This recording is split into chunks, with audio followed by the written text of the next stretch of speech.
మనం గమనించినట్లయితే ప్రపంచవ్యాప్తంగా కథోలిక శ్రీ సభలో మీరు హైరార్కీ కూడా గమనించినట్లయితే కాథలిక్ చర్చ్ అనేది గ్రౌండ్ లెవెల్లో మన ఊరు మొదలుకొని రోమ్ నగరంలో ఉన్నటువంటి ఈరోజు మనం మాట్లాడుతున్నాం కదా లాతరాను భవనము లేదా సెయింట్ జాన్స్ బసిలికా, ఆ బసిలికా వరకు ప్రతిదానికి లింక్ ఉంటుంది. ఏ విధంగా అనేది చెప్తాను వినండి. పిత పుత్ర పవిత్రాత్మ నామమున ఆమేన్. క్రీస్తునాథుని యందు ప్రియమైనటువంటి సహోదరి సహోదరులారా, మీ అందరికీ రోమ్ నగరంలో లాతరాను దేవాలయ సమర్పణ పండుగ శుభాకాంక్షలు. దీని వెనుక ఒక చరిత్ర ఉంది. ఆ చరిత్ర గురించి తెలుసుకుంటాము. అసలు ఈ దేవాలయం ఏంటి, దాని సమర్పణ ఏంటి, అది మనకేం సంబంధము అనేటువంటి అనేక అంశాల గురించి తెలుసుకుందాము. ఇవాళ కూడా మనకి 3 రీడింగ్స్ ఉన్నాయి. మొదటి రీడింగ్ ఎహెజ్కేలు గ్రంథం 47వ అధ్యాయం నుంచి, రెండవ రీడింగ్ పునీత పౌలు గారు కొరింథీయులకు రాసిన లేఖ మొదటి లేఖ నుంచి, మూడవదిగా యోహాను సువార్త నుంచి చదువుతాము. ఈ 3 కూడా దేవాలయము అనేటువంటి అంశంతో మిళితమై ఉంటాయి ఈ రీడింగ్స్ అన్ని కూడా. మరి అసలు ఈ లాతరాను దేవాలయం ఏమిటి అనేది మనకు వచ్చేటువంటి మొదటి ప్రశ్న. దాన్ని ఈరోజు ఎందుకు ఒక పండుగగా లేదా ఒక గుర్తింపు రోజుగా ఎందుకు పెట్టారు అనే దాని గురించి కూడా మనం ఆలోచించాలి.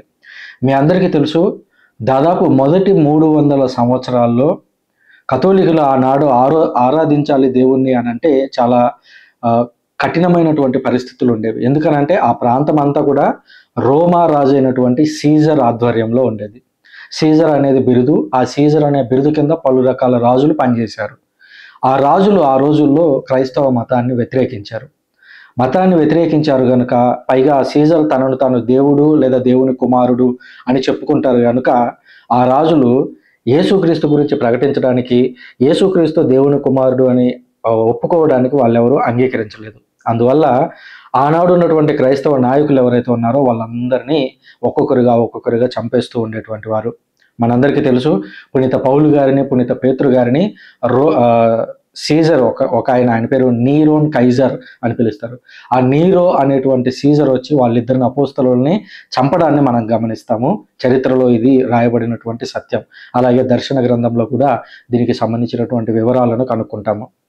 కనుక ఈ రీతిలో మొదటి 300 సంవత్సరాల్లో కాన్స్టంటైన్ అనేటువంటి ఒక రాజు క్రైస్తవ మతాన్ని తీసుకునేంత వరకు కూడా తొలి 300 సంవత్సరాలు క్రైస్తవులకు చాలా నరకప్రాయమైనటువంటి రోజులు. ఎంత దారుణమైన పరిస్థితులు అంటే మీరు చెప్తే నమ్మరు. నీరో అనేటువంటి రాజు తనకు పేరు రావాలి, తాను ఏదో ఒకటి చేపట్టాలనేటువంటి ఉద్దేశంతో రోమ్ నగరానికి తానే నిప్పు పెట్టి రోమ్ నగరాన్ని కాల్చివేసి రోమ్ నగరం తగలబడుతూ ఉంటే కూర్చొని ఫిడేలు వాయిస్తూ ఉన్నాడు. అది కూడా ఒక సామెతగా తదనంతర కాలంలో రూపు చెందింది. రోమ్ నగరం తగలబడుతుంటే ఫిడేలు వాయించినట్లని.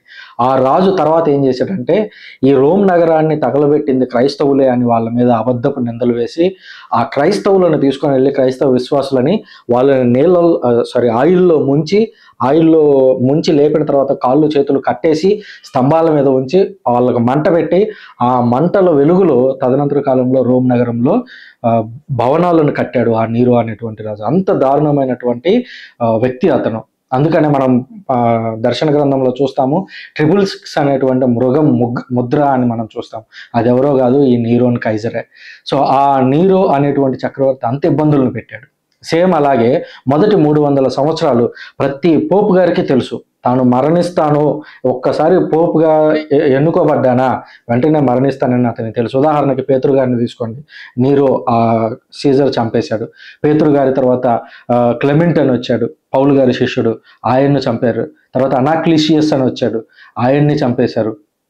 ఇలాగా మీరు నమ్ముతారో లేదో, మొదటి 300 సంవత్సరాల్లో దాదాపు 30 మంది పోపులు, ప్రతి ఒక్కరిది హతసాక్షి మరణమే. అంటే నేను పోపు అవుతున్నాను అని అంటే ఆ వ్యక్తికి తెలుసు, సంవత్సరమా 2 సంవత్సరాల 3 సంవత్సరాల కాలం లెక్క పెట్టుకోవాలంతే, నన్ను చంపేస్తారు. అది తెలిసినా కూడా వాళ్ళు విశ్వాసం కోసం పోరాడారు. మొదటి 30 మంది పోపులు వాళ్ళ రక్తాలను చిందించి ఆ రోజుల్లో కథోలిక శ్రీ సభను నిలబెట్టారు. ఈ చరిత్రను ఎవడు మాట్లాడు.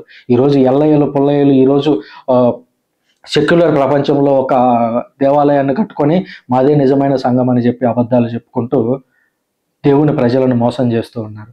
కానీ నిజానికి ఆ రోజుల్లో ప్రతి పోపు గారు ఆ విధంగా హతసాక్షిగా మరణించారు. అందువల్ల కథోలిక శ్రీ సభ 300 సంవత్సరాల పాటు నిలబడింది. ఆ తదనంతరం క్రైస్తవ రాజు రావడంతో ఇక కథోలిక శ్రీ సభ మరింతగా విస్తరించడం మొదలుపెట్టింది. సో అంతటి చరిత్ర కలిగింది. ఇప్పుడు ఆ 300 సంవత్సరం దగ్గరికి వెళ్తే కాన్స్టంటైన్ రాజు అప్పటి వరకు క్రైస్తవులకి అధికారికంగా ఇది మా దేవాలయం అని చెప్పుకోవడానికి ఒక దేవాలయం అంటూ లేదు. అయితే కాన్స్టంటైన్ రాజు ఏర్పాటైన తర్వాత ఆనాడు ఉన్నటువంటి పోపు గారు, ఆయన పేరు పోప్ సిల్వెస్టర్, ఆయన కంటే ముందు పోప్ మిల్టిడాస్ అనేటువంటి ఒక పోపు గారు ఉన్నారు. 311 నుంచి 312 వరకు ఆయన పనిచేశారు రఫ్గా. ఆ సమయంలో ఈ పోప్ మిల్టిడాస్ అనేటువంటి వ్యక్తికి కాన్స్టంటైన్ అనేటువంటి రాజు లాటరాను అనేటువంటి ఒక మహాభవనం, అది చాలా పెద్ద భవనం ఆ రోజుల్లో, ఆ భవనాన్ని గిఫ్ట్గా ఇచ్చాడు. మీరు ఈ భవనాన్ని మీరు ఉపయోగించుకోండి, ఈ భవనాన్ని మీరు మీ ఆధ్యాత్మిక కార్యక్రమాలకు, పోపు గారు ఇక్కడ ఉండటానికి, వీటన్నింటికి మీరు వాడుకోండి అని చెప్పి ఆ కాన్స్టంటైన్ రాజు ఆ భవనాన్ని ఇస్తే, ఆ భవనాన్ని పోప్ సిల్వెస్టర్ I గారు 324 సంవత్సరంలో బసిలికా సాల్వతోరిస్, అంటే basilica of most Holi saviour, అంటే రక్షకుడైనటువంటి యేసుక్రీస్తు యొక్క బసిలికా అని ఆయన నామకరణం చేశాడు 324 సంవత్సరంలో. ఆ తదనంతర కాలంలో దానికి పేరు Saint John the Baptist basilica అని, అలాగే Saint John the evangelist basilica అని చెప్పి తదనంతర రోజుల్లో జాన్ అనేటువంటి పేరుతో బాగా పాపులర్ అయింది. ఈ రోజు మనం గమనించినట్లయితే ప్రపంచవ్యాప్తంగా కథోలిక శ్రీ సభలో మీరు హైరార్కీ కూడా గమనించినట్లయితే కాథలిక్ చర్చ్ అనేది గ్రౌండ్ లెవెల్లో మన ఊరు మొదలుకొని రోమ్ నగరంలో ఉన్నటువంటి, ఈరోజు మనం మాట్లాడుతున్నాం కదా లాతరాను భవనము లేదా సెయింట్ జాన్స్ బసిలికా, ఆ బసిలికా వరకు ప్రతిదానికి లింక్ ఉంటుంది. ఏ విధంగా అనేది చెప్తాను వినండి. ఇప్పుడు ఉదాహరణకి నాది ఒక గ్రామం, మాది చాలా చిన్న గ్రామం. ఎంత చిన్న గ్రామము అని అంటే అక్కడ మహా అయితే ఒక 30-40 క్రైస్తవ కుటుంబాలు మాత్రమే ఉన్నాయి. అక్కడ నుంచి అక్కడ ఉండేటువంటి ఆ ప్రాంతాన్ని సబ్స్టేషన్ అంటారు, అంటే చాలా చిన్న మారుమూల ప్రాంతం అని. ఆ సబ్స్టేషన్ అనేది అంటే 3-4 చిన్న చిన్న గ్రామాలు కలిపితే ఒక విచారణ ఏర్పడుతుంది, ఒక ప్యారిష్ అనేది ఏర్పడుతుంది. ఆ ప్యారిష్లో ఒక దేవాలయం ఉంటుంది, దాన్ని విచారణ దేవాలయం అని పిలుస్తారు. ఈ 4 గ్రామాలు ఏవైతే ఉన్నాయో ఈ 4 గ్రామాలకు తల్లి దేవాలయం ఏది అని అంటే విచారణ దేవాలయం, అంటే ఆ ప్యారిష్లో ఉన్నటువంటి దేవాలయం. అదేవిధంగా ఆ మొత్తం ఆ విచారణలన్నీ కలిపితే ఒక మేత్రాసనం అవుతుంది కదా, ఒక జిల్లాను 2 జిల్లాలు అక్కడ ఉన్నటువంటి సంఖ్యను బట్టి. సో ఒక జిల్లా ఉదాహరణకి నెల్లూరు, ప్రకాశం, ఈ 2 జిల్లాల్లో ఉన్నటువంటి దేవాలయాలన్నింటికి కలిపి తల్లి దేవాలయం ఎక్కడుంది అని అంటే నెల్లూరులో ఉంది. నెల్లూరులో ఉన్నటువంటి దేవాలయం లేదా బిషప్ గారు ఎక్కడైతే ఉంటారో, మీరు వివిధ ప్రాంతాలకు వెళ్ళొచ్చు. విజయవాడ వెళ్తే విజయవాడలో బిషప్ గారు ఉన్నటువంటి దేవాలయం ఏదైతే ఉందో అది తల్లి దేవాలయం అవుతుంది. మీరు ఏలూరు వెళ్తే అక్కడ ఏలూరు బిషప్ ఎక్కడైతే ఉంటాడో అది తల్లి దేవాలయం. కర్నూలు వెళ్తే కర్నూలులో అది తల్లి దేవాలయం. అదేవిధంగా హైదరాబాద్ వచ్చినట్లయితే హైదరాబాద్లో బసిలికా ఉంది, ఇక్కడ సెయింట్ మేరీస్ బసిలికా. సో ఇది ఈ తెలంగాణ వ్యాప్తంగా ఉన్నటువంటి దేవాలయాలన్నింటికి కూడా తల్లి దేవాలయం. ఈ విధంగా ప్రపంచవ్యాప్తంగా ఉన్నటువంటి అన్ని దేవాలయాలకి తల్లి దేవాలయం ఏది అని అంటే రోమ్ నగరంలో ఉన్నటువంటి ఈ సెయింట్ జాన్ ది ఇవాంజలిస్ట్ భవనం లేదా ఆ చర్చి. పాతకాలంలో అయితే 324కు ముందు అదొక భవనం, అది చర్చి కాదు అప్పుడు. ఆ తదనంతరం చర్చ్ అయింది, ఆ తదనంతరం దాన్ని బసిలికాగా అభిషేకించారు. కనుక ఈ రీతిలో మన గ్రౌండ్ లెవెల్లో ఉన్నటువంటి ఊరిలో ఉన్నటువంటి చర్చి మొదలుకొని రోమ్ నగరంలో ఉన్నటువంటి ఆ దేవాలయం అనేది తల్లి దేవాలయంగా ప్రపంచవ్యాప్తంగా ఉన్నటువంటి అన్ని బసిలికాలు, అన్ని మైనర్ బసిలికాలు, అన్ని దేవాలయాలకు తల్లి దేవాలయంగా ఉంది. అయితే రోమ్ నగరంలో ఉన్నటువంటి ఆ దేవాలయాన్నే ఎందుకు తల్లి దేవాలయంగా పిలుస్తున్నారు అని అంటే, రోమ్ నగరంలో ఉన్నటువంటి పోప్ గారు ఆ బసిలికాలో ఉంటారు కనుక అక్కడి నుంచి ఆయన ప్రపంచవ్యాప్తంగా ఉన్నటువంటి అందరూ బిషప్లని కాంటాక్ట్ అవుతుంటారు, కార్డినల్స్ని కాంటాక్ట్ అవుతుంటారు కనుక దాన్ని తల్లి దేవాలయం అని పిలిచారు. అయితే అది ఎప్పుడో 2000 సంవత్సరాల క్రితం కట్టారు కనుక అందులో చాలాసార్లు అగ్ని ప్రమాదాలు జరిగాయి. పైగా ఎక్కువ మంది ప్రజలు వచ్చి అక్కడ గుమిగూడటానికి వీలు లేకుండా పోయింది. ఆ రోజుల్లో అంటే 1700 సంవత్సరాల క్రితం అది చాలా పెద్ద భవనమే. కానీ 2000 సంవత్సరాలు గడిచిన తర్వాత ప్రపంచవ్యాప్తంగా ఉన్నటువంటి కథోలికులందరూ ఏవైనా పండుగల సమయంలో లేదా నూతన పోపు ఎన్నుకునేటువంటి సమయంలో రోమ్ నగరం వెళితే అక్కడ స్థలం సరిపోదు. అందువల్ల వాటికన్ హిల్కి దగ్గరగా ఉన్నటువంటి పునీత పేతురు గారి యొక్క సమాధి దగ్గర వారు మరొక పెద్ద దేవాలయాన్ని నిర్మించారు. అదే సెయింట్ పీటర్ బసిలికా. ఆ సెయింట్ పీటర్ బసిలికాలో ప్రస్తుతం పోపు గారు ఉంటున్నారు. అది పరిపాలనా సౌలభ్యం కోసమే తప్ప పోపు గారి యొక్క అధికారిక భవనం ఏది అని అంటే ఈ రోజుకి కూడా సెయింట్ జాన్ లాటరన్ అనేటువంటి ఆ భవనమే. అందువల్ల ప్రపంచవ్యాప్తంగా ఉన్నటువంటి ప్రతి దేవాలయానికి అది తల్లి దేవాలయము అని చెబుతూ ఉంటాము. ఈ పండుగ వెనుక ఉన్నటువంటి నేపథ్యం. ఇవాళ 3 రీడింగ్స్ ఉన్నాయి. 3 రీడింగ్స్ లోకి ఒక్కొక్కసారి మనం లోతుగా వెళ్ళి ధ్యానం చేద్దాం. మొదటగా యెహెజ్కేలు గ్రంథం నుంచి చూస్తున్నాము. 47వ అధ్యాయము 1-2 వచనాలు, 8-9 వచనాలు, 12వ వచనం. ఈ వచనాల్లో దేవుడు యెహెజ్కేలు ప్రవక్తకి ఒక దర్శనాన్ని చూపిస్తున్నారు. ఆ దర్శనంలో దేవాలయం కనిపిస్తుంది. ఆ దేవాలయం నుంచి ఏం జరుగుతుంది అనేది ఇంపార్టెంట్. ఇక్కడ దేవాలయం దర్శనంలో కనపడటం పెద్ద విషయం కాదు.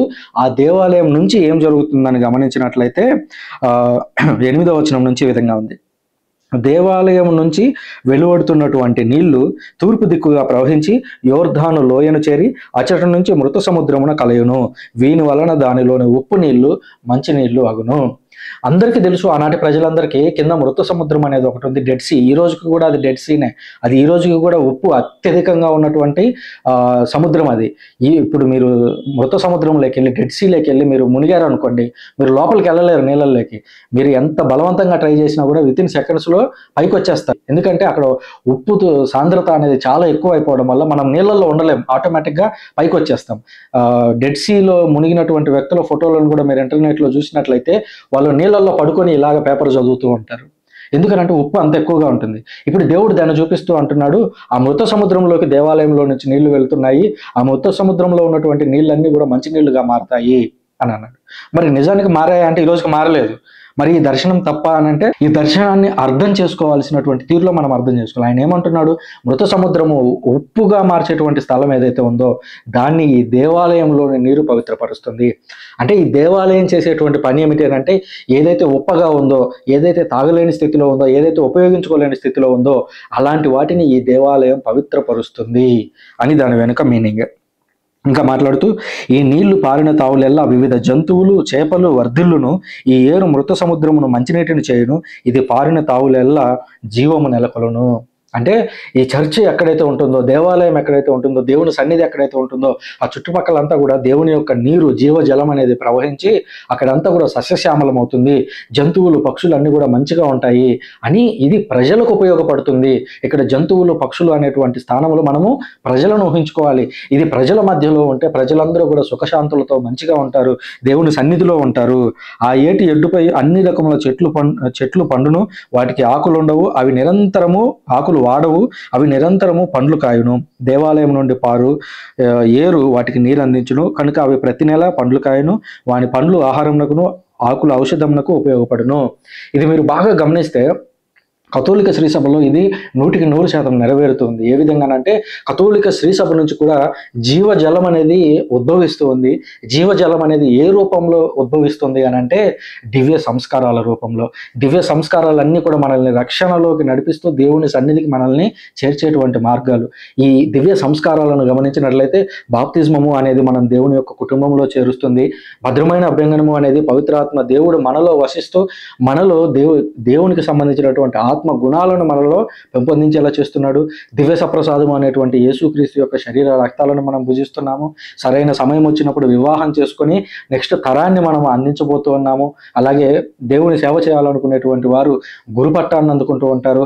అనారోగ్యంతో ఉన్న వారందరూ కూడా వ్యాధిగ్రస్తుల అభ్యంగనంతో అభిషేకించబడి వారు అనారోగ్యం నుంచి కోలుకొని దేవుని సన్నిధిలోకి తిరిగి రాగలుగుతారు. ఇవన్నీ కూడా దివ్య సంస్కారాలు, ఇవన్నీ కూడా ప్రజలను దేవుని వైపు నడిపించేటువంటి మార్గాలు.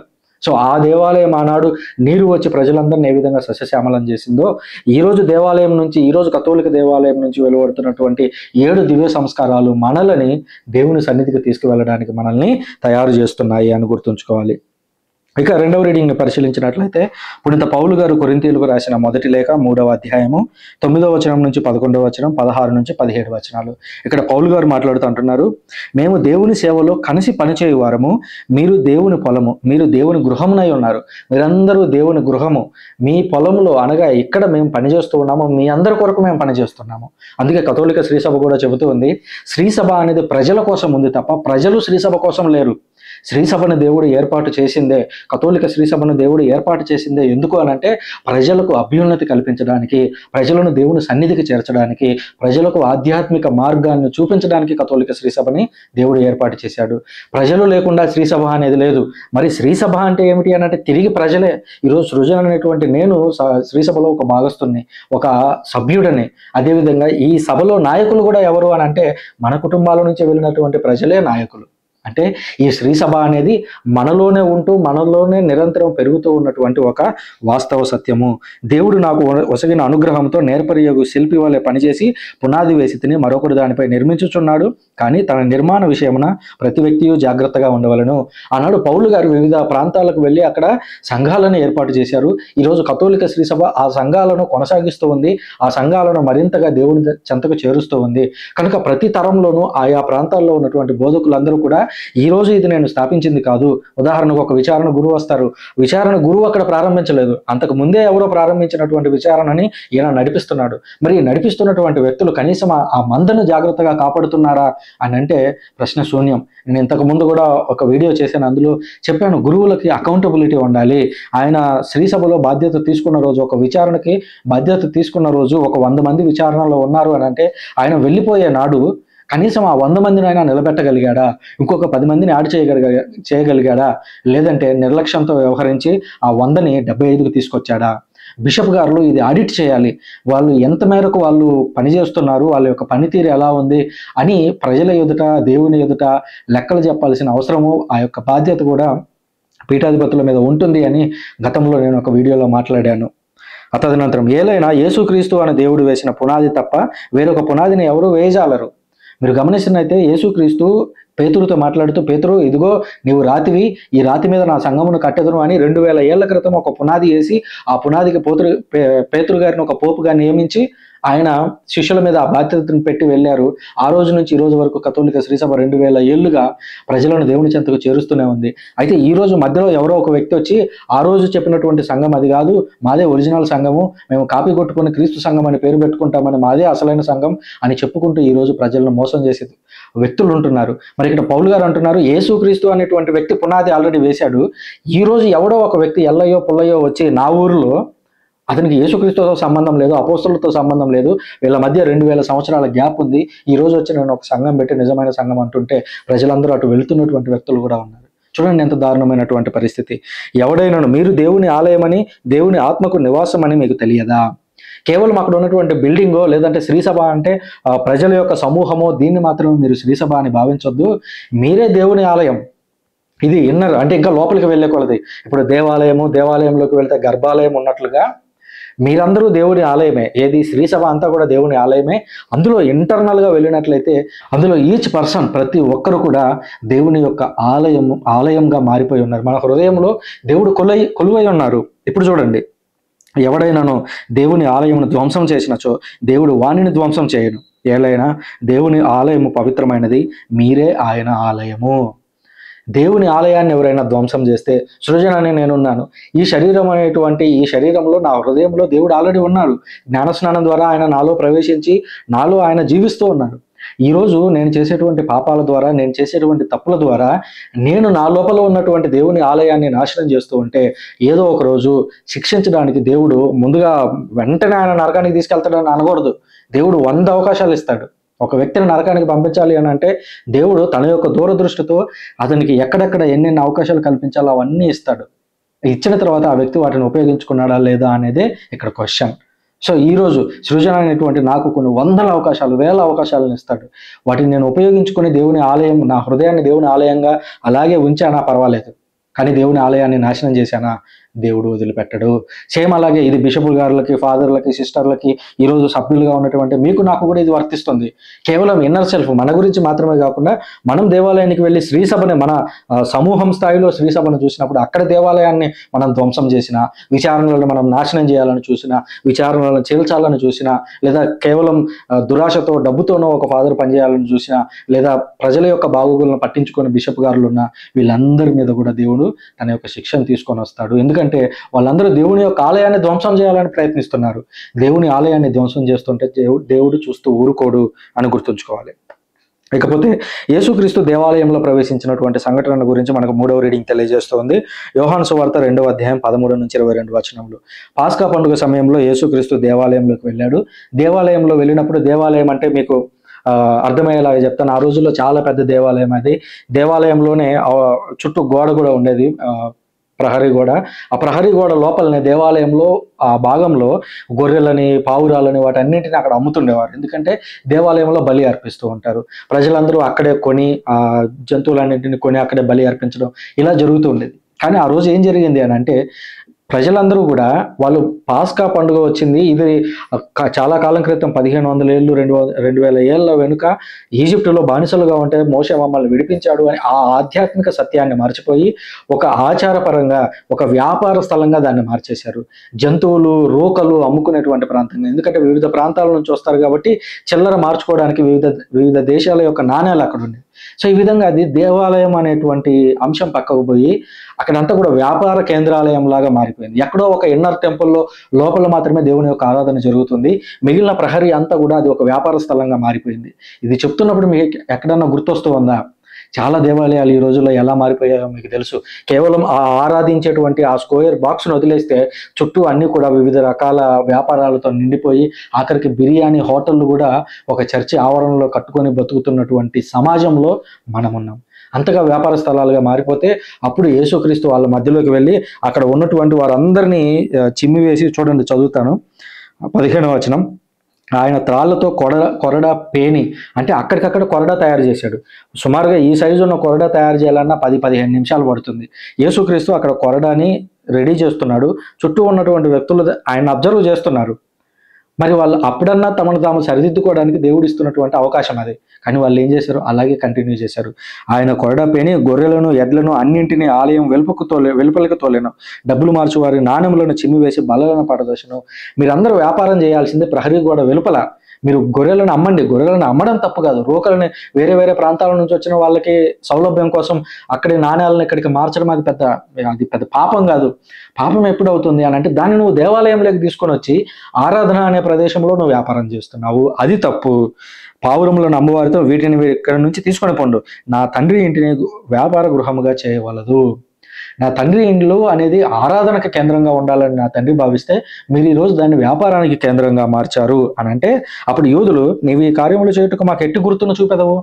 ఇవన్నీ మెస్సయ్య వస్తే మెస్సయ్య చేస్తాడని మాకు తెలుసు, కానీ నువ్వు మెస్సయ్య అని చెప్పడానికి మాకు గుర్తేం చూపిస్తావు? అంటే యూదులు ఎంత కఠినాత్ములుగా మారిపోయారు చూడండి. ఆనాడు ఉన్నటువంటి బోధకులు, అధికారులు, నువ్వు మా ఎదుట అద్భుతాలు చేస్తేనే నిన్ను మెస్సయ్యగా గుర్తిస్తాము అంటే, ఇండైరెక్ట్గా వాళ్ళు ఏమడుగుతున్నారంటే, మమ్మల్ని రోమన్లు పరిపాలిస్తున్నారు కదా, వాళ్ళ మీద నువ్వు దాడి చేయి, వాళ్ళ మీద నువ్వు గెలుపొందు, అప్పుడు నిన్ను మెస్సయ్యగా అంగీకరిస్తాము అంటే. వాళ్ళు కూడా, వీళ్ళేమో వ్యాపార కేంద్రంలో ఆలోచిస్తుంటే వాళ్ళేమో రాజ్య కోణంలో ఆలోచిస్తున్నారు. ఏం రాజ్యం అది? దైవరాజ్యం కాదు, పొలిటికల్ రాజ్యం కోణంలో నుంచి వాళ్ళు ఆలోచిస్తూ ఉన్నారు. ఇలాంటి నేపథ్యంలో అంటే యేసుక్రీస్తు, ఈ ఆలయమును మీరు పడగొట్టడు, దీన్ని తిరిగి నేను 3 రోజుల్లో లేపుదును అని వారికి సమాధానం ఇచ్చాను. 3 రోజుల్లో పడగొట్టని, 3 రోజుల్లో తిరిగి లేపుతాను అని. చిన్నప్పుడు నేను సినిమా చూస్తున్నప్పుడు, దేవుని సినిమా ఏదో మన తెలుగు సినిమాని చూస్తూ ఉన్నప్పుడు ఇదే సంఘటన అక్కడ చూస్తూ ఉన్నాను. మీరు ఈ దేవాలయాన్ని పడగొట్టని, 3 రోజుల్లో తిరిగి లేపుతానని యేసుక్రీస్తు అంటే, అప్పుడు నా మనసులో నేను అనుకునేవాడిని, నిజంగా ఒకవేళ వాళ్ళు పడగొడితే ఎలా ఉంటుంది? వాళ్ళు పడగొడితే యేసుక్రీస్తు దీన్ని ఎట్లా కడతాడో చూద్దాం, అది ఒక అద్భుతం అవుతుంది కదా అని చిన్నప్పుడు అనుకునేవాడిని. కానీ యేసుక్రీస్తు ఆ చిన్న స్థాయిలో ఉన్నటువంటి నాలాంటి ఒక బాలుడి స్థితిలో నుంచి ఆయన మాట్లాడలేదు. బదులుగా ఆయన దేని గురించి మాట్లాడాడు చూడండి. ఆయన వాస్తవముగా పలికినది తన శరీరము అను దేవాలయం గురించియే. అంటే మీరు నన్ను చంపండి, తిరిగి నేను 3 రోజుల్లో లేచి చూపిస్తాను అని అన్నాడు. నిజానికి ఎగ్జాక్ట్గా అదే జరిగింది. అంటే యేసుక్రీస్తు ముందుగానే వాళ్ళకి ఇండైరెక్ట్గా హింట్ ఇచ్చాడు, సమాధానం ఇచ్చాడు, మీరు నన్ను చంపబోతున్నారు అని. అదే జరిగినట్టుగా చూస్తూ ఉన్నాము. మృతుల నుండి లేచిన పిదప ఈ మాటలు శిష్యులకు జ్ఞప్తికి తెచ్చుకొని వారు లేఖనమును యేసు చెప్పిన మాటను విశ్వసించిరి.